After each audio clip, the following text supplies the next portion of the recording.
लायब्ररीमध्ये प्रवेश केल्यानंतर तुमचं आयडी कार्ड स्कॅन करा. लायब्ररीमध्ये प्रवेश केल्यानंतर तुम्ही लायब्ररी कर्मचाऱ्यांकडून पावती घ्यावी.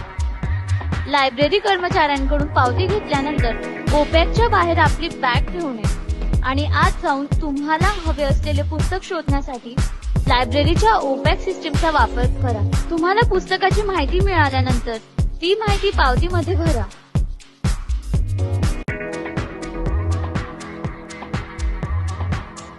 पावती भरल्यानंतर ती पावती आपल्या फॅकल्टीनुसार बघून ड्रॉप बॉक्स मध्ये टाका.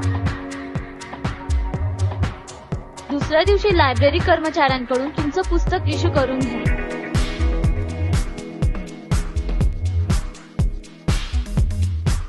पुस्तक वाचून 15 दिवसाच्या आत तुम्ही ते रिन्यू करू शकता किंवा लायब्ररीला परत करू शकता.